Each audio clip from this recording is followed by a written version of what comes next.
He rides a bug.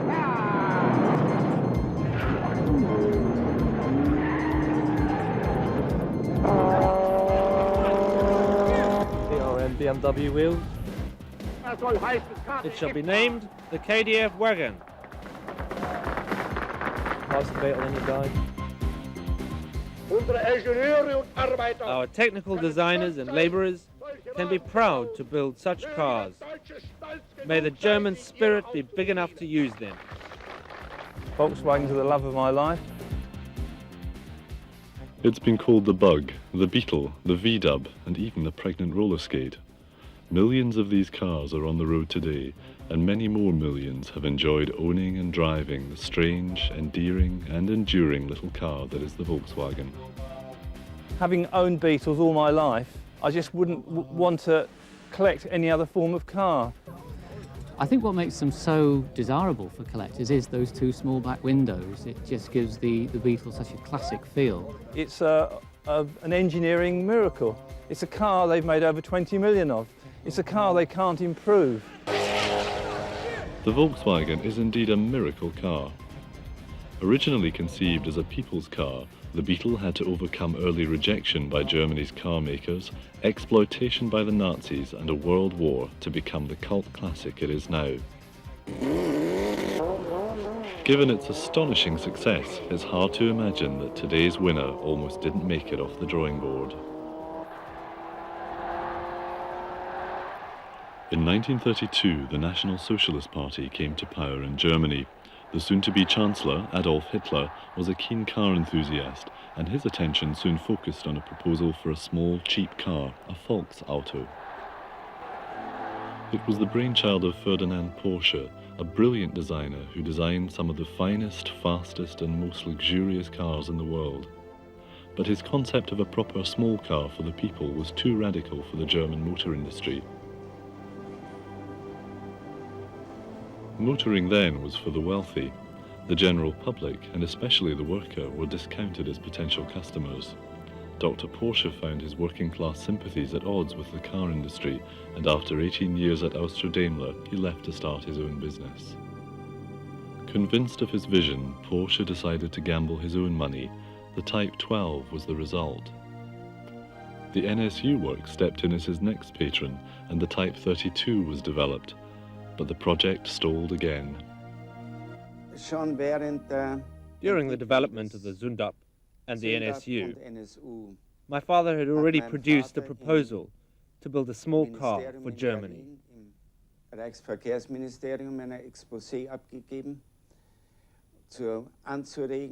He wanted this car to be built in cooperation with the whole industry.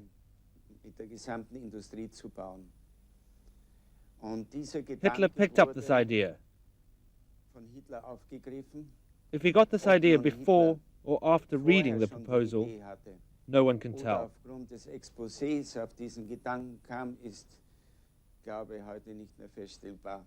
Anyway, at the car exhibition of 1934, he mentioned a Volkswagen for the first time.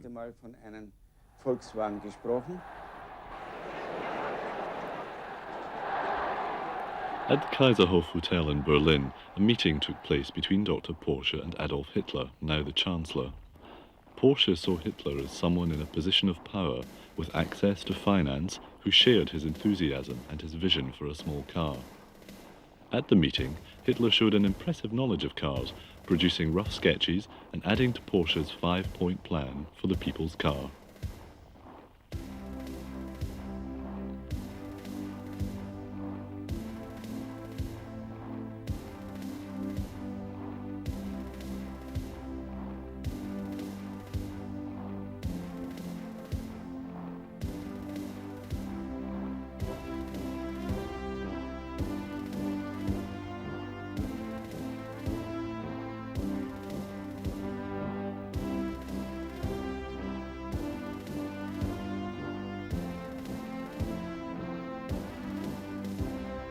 Hitler then persuaded the RDA, the German car manufacturers' trade organization, to sponsor Porsche and aid the development of the Volksauto.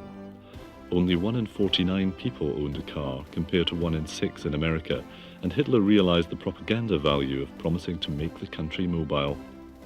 Mass ownership would also strengthen the motor industry and create much-needed work.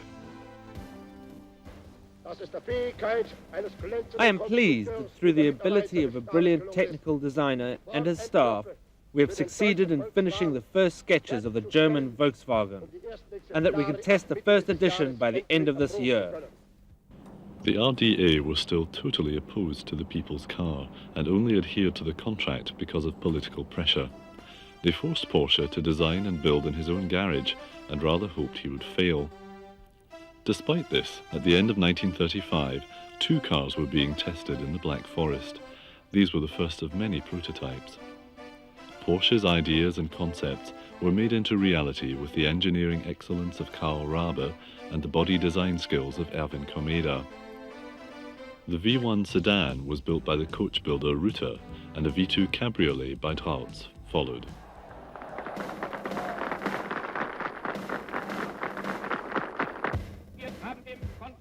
We have totally cleared the way for the technical designer, Dr. Porsche, so that he is free to finish his perfect construction and test it in every way.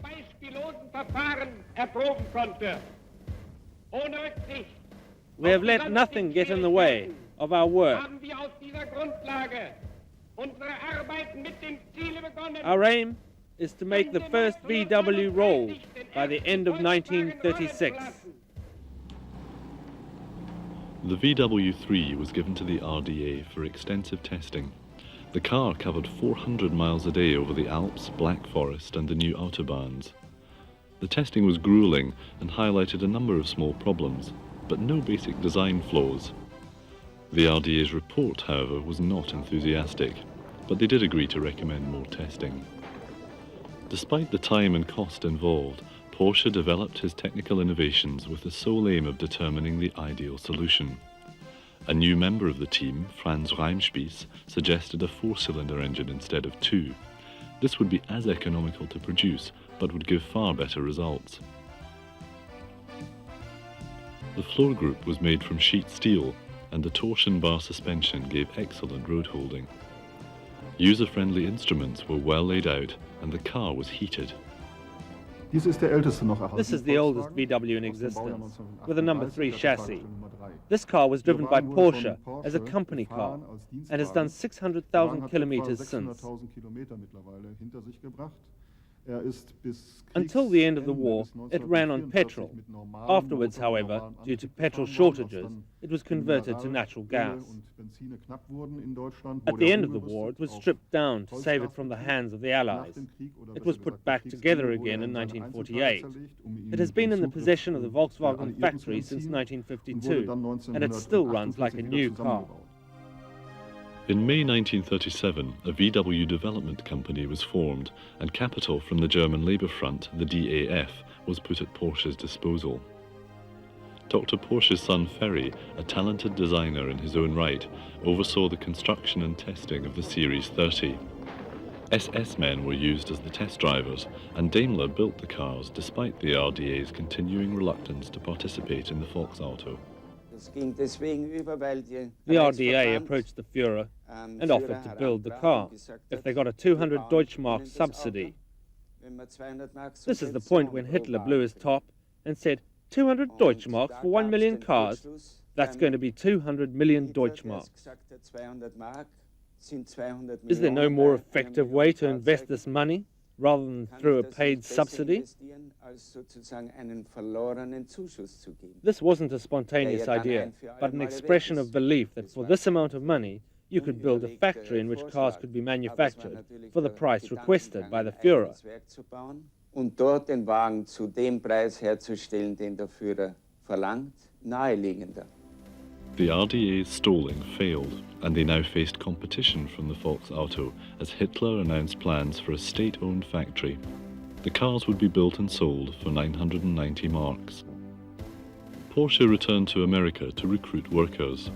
On a previous visit, he had been impressed with their production techniques, and he envisaged a Volkswagen factory along these lines.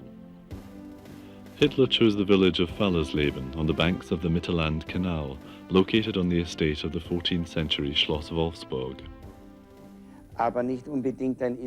But it wasn't the ideal place to build up a big new industry. There were no labourers, no power supply, and no raw materials. And Wolfsburg lacked all of these three important factors.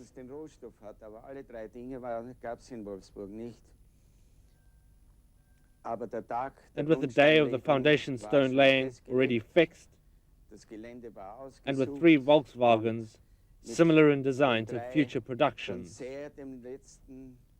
we drove to Braunschweig. Serienfahrzeugen-ähnlichen Fahrzeugen fuhren wir zur Grundsteinlegung nach Braunschweig. On the 26th of May 1938, Hitler dedicated the factory cornerstone in a grand Nazi opening.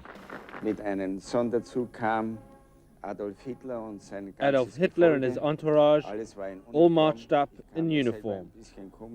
I felt slightly embarrassed because my father and I were the only two not in uniform. We were even more surprised by the new name Hitler had given the Volkswagen. It shall be named the KDF Wagen.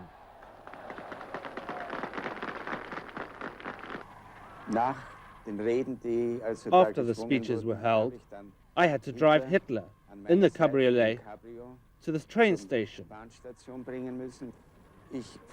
Although I drove slowly, Hitler asked me to drive more slowly. I drove all the way to the station in first gear. He felt enthusiastic about the car and the ride. Hitler christened it the KDF-Wagen, or Strength Through Joy, and the town of Wolfsburg was renamed KDF-Stadt. The first level of the factory is near completion. Built on a giant estate of 3 kilometers, in just 8 months, impressive buildings have been constructed. Over 5,000 working comrades, of which a few thousand are Italian and Dutch, are finishing the building. Hitler boasted that this factory would be bigger than the Ford factory, would outproduce it, and that the Volkswagen would be the cheapest car in the world.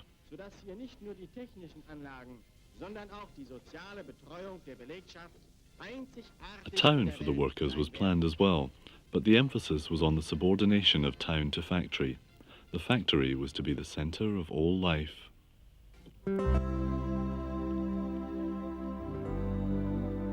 While still being tested, the prototype of the Volkswagen 38 series was presented to the press and public through propaganda runs.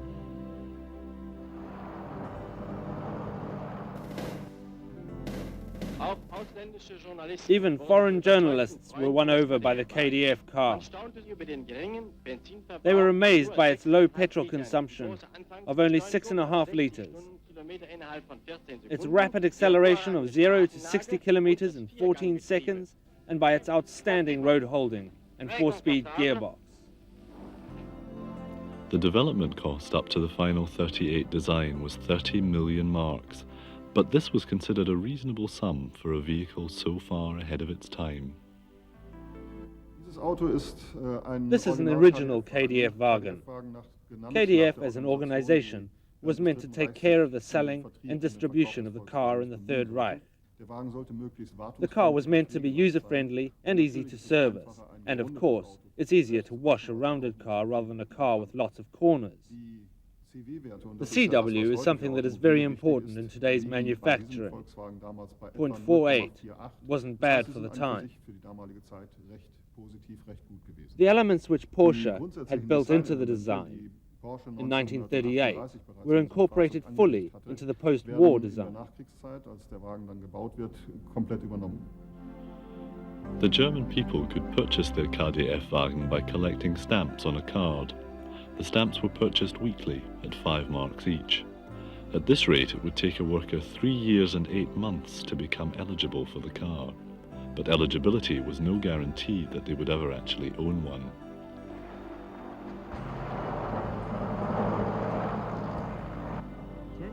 This advertising film of the 30s promised the car for the people. over 300,000 Germans signed up for the KdF-Wagen, but none ever received their car.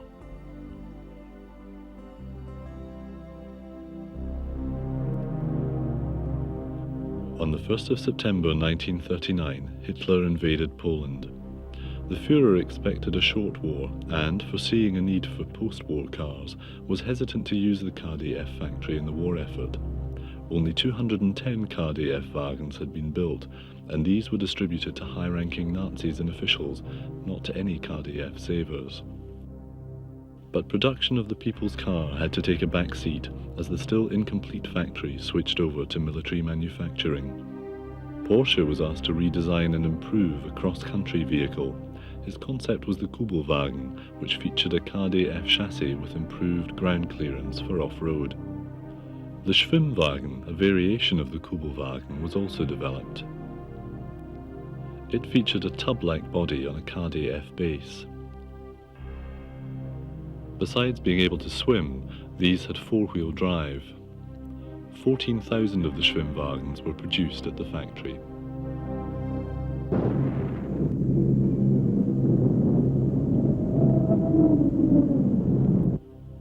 The war crushed Germany and shattered Ferdinand Porsche's long-fought-for vision of a car for every man.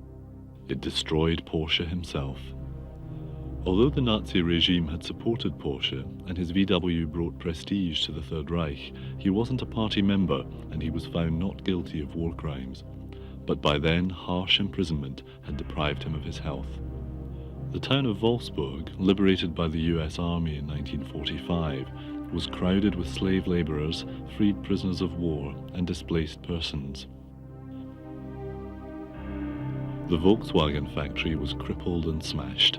Once the repository of so much hope and optimism, the ruins told of despair and defeat. It was now a prize of war. The British took control of the factory in the summer of 1945. Major Ivan Hurst was the plant's commanding officer, and he quickly became a Volkswagen enthusiast. My initial brief was virtually zero.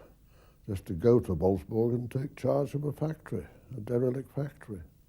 The officer in charge at Army headquarters in Germany had been in Germany in 1938 and had been at the motor show in Berlin that year and had ridden in one of the pre-production Beetles, KdF-Wagen as they're then called.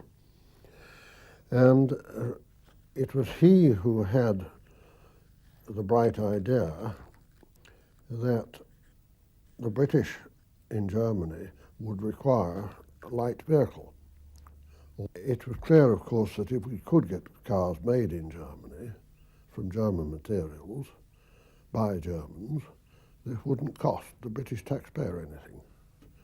We did a quick survey and decided it would be possible to produce the Beetle, provided that materials were available. We got an allocation of steel, but the steel mills couldn't deliver sheets big enough, and the first Beetles were produced with a welded seam across the roof. The still only partially rebuilt plant received an order for 20,000 Volkswagens to fill Allied requirements. The production operatives didn't exist. During the war, there had been Russian prisoners of war and what our German friends nowadays call guest workers from various countries, Poland, Holland, and so on. Arranged with manpower colleagues to offer work at the Wolfsburg factory to German armed forces personnel coming out of British prisoner of war camps. So we had a workforce of ex-German army and air force. There were many problems to overcome. Food was scarce and the workers often went hungry. The front garden of the factory was ploughed for planting and a blind eye was turned to a flourishing black market in parts and goods. Production of the Beetle really got going in March 1946 at a rate of 1,000 cars a month, which was the limit set by the availability of materials. It was a time when no other manufacturer in Germany was producing cars at all. 1946, and a new beginning for the newly opened factory at Wolfsburg. Cars are rolling off the production line. 18,000 workers are employed at the plant.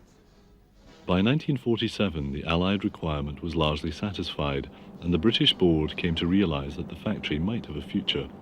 They looked for a German engineer to take over and found Heinrich Nordhoff. Nordhoff seemed an unlikely person to continue Porsche's vision. He had disliked the Volkswagen during its development. But Nordhoff inspired the workers with his pioneering leadership and great organisation. He also came to love the Volkswagen. Remarkable production figures were achieved, and the 20,000th Beetle soon rolled off the line. Nordhoff's basic philosophy was continuous close contact with the workforce, whom he regarded as partners striving towards a common goal. The factory was soon able to satisfy the civilian demand too, and Nordhoff found himself with a growing business to run. It had been intended to dismantle the factory as surplus to the cap or placed on German industry at the end of the war.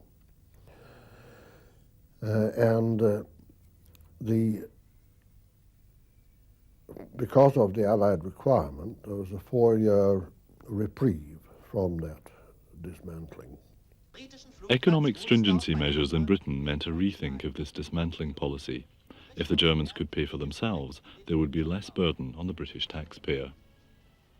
All of us on the industry side in Germany got instructions to push German companies into exporting. The Volkswagen export drive began with very modest beginnings. A fledgling export market had been established by Ben Pon.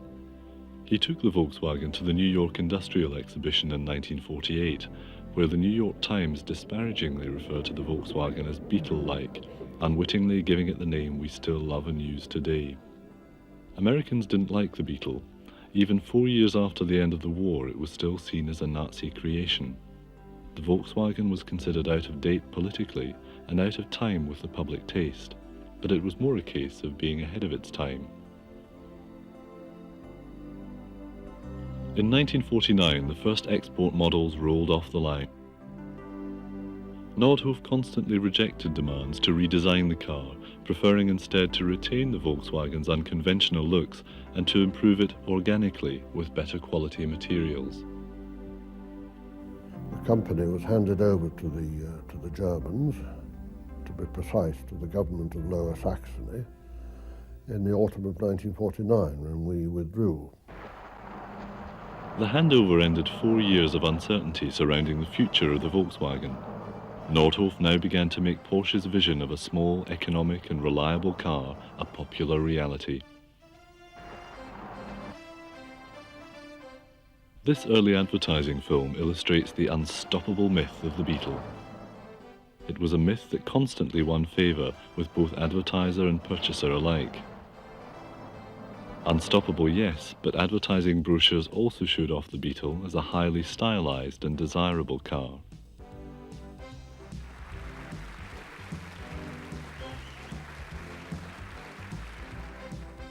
The 1950s opened a new chapter which saw the real beginning of the Beetle's unprecedented success story.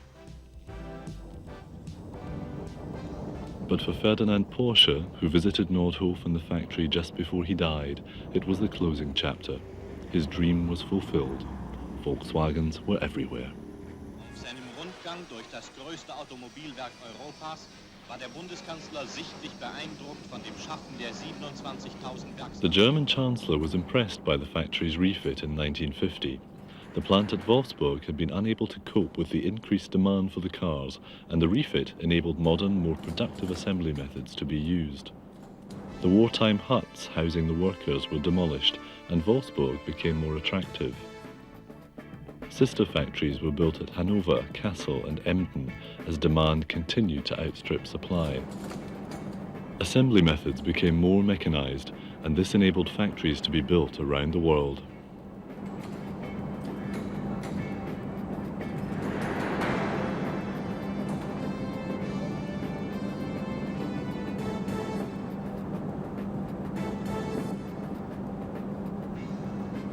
In 1953, the split window was removed.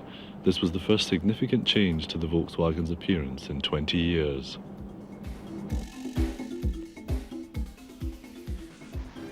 The export market was expanded to 29 countries. The Volkswagen became a truly international car, the largest selling single model of motor car in the world. Advertising played a huge role in this success. Have you ever wondered how the man who drives a snowplow drives to the snowplow?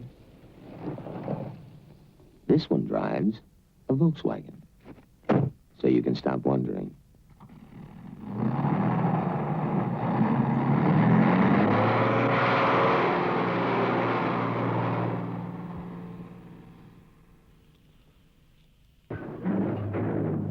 The integrity and honesty of the Volkswagen was heavily exploited in its advertising.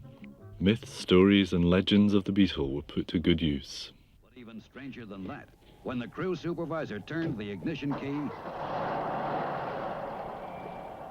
and many more were created.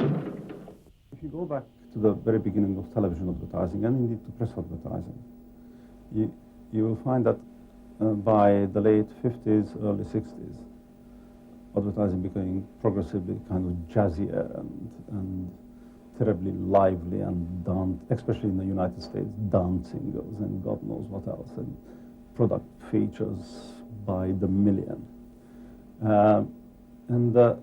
Volkswagen advertising just simply said, this is a good quality product, you can rely on it, and it'll take you there. What makes a Volkswagen the most seaworthy car on the road? A sheet of steel seals the bottom fore and aft, and the top part is practically airtight. So a Volkswagen can definitely float, but not indefinitely. It was a car that was right for its time, that had charm and practicality, and I think it became a classless car in a strange sort of way. It was a car that if you didn't have a lot of money, you bought because you wanted it, not simply because it was dictated by your bank balance. I'm actually, Snavely, being of sound mind and body, do hereby bequeath the following. To my wife Rose, who spent money like there was no tomorrow, I leave $100 and a calendar. To my sons, Rodney and Victor, who spent every dime I ever gave them on fancy cars and fast women, I leave $50 in dimes. To my business partner, Jules, whose only motto was spend, spend, spend, I leave nothing, nothing, nothing. And to my other friends and relatives who also never learned the value of $1, I leave $1. Finally, to my nephew Harold, who oft-times said, a penny saved is a penny earned, and who also oft-times said, gee, Uncle Max, it sure pays to own a Volkswagen. I leave my entire fortune of $100 billion. Today, Beetle myths and legends still go on. A new generation of fans owe their thanks to Porsche and his talented team for creating the Beetle, a car that just won't die. It is as highly desirable now as it ever was. I bought a car in 1976 and I had to do a total restoration which has lasted nearly 15 years, and it was the actual job was finished in May of this year, and I estimated I spent in a region around about 10 to 15,000 to have the car completely restored top to bottom. As you can see, the car's unique. It was the only one I actually ever built.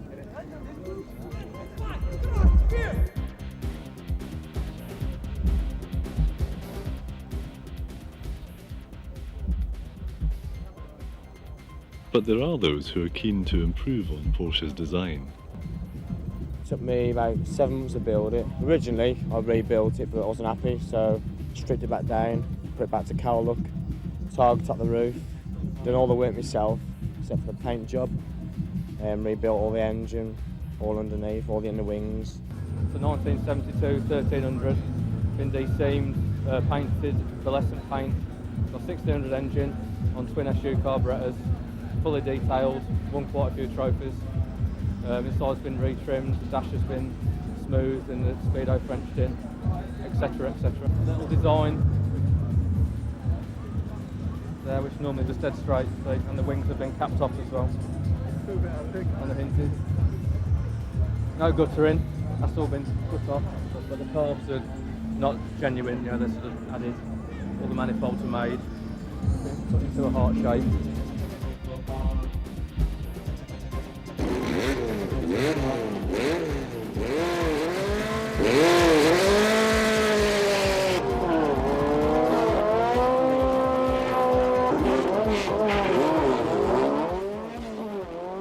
It's hard not to be enthusiastic about such an amazingly versatile little car. This is the car the victorious Allies discounted as having no commercial value. It began as a dream of Ferdinand Porsche, a people's car. Hitler sought to exploit the dream, and Heinz Nordhoff turned it into reality. The success of the Volkswagen Beetle is a staggering achievement. It may be small in size, but it's large in character and will always inspire unconditional love in those who've owned one.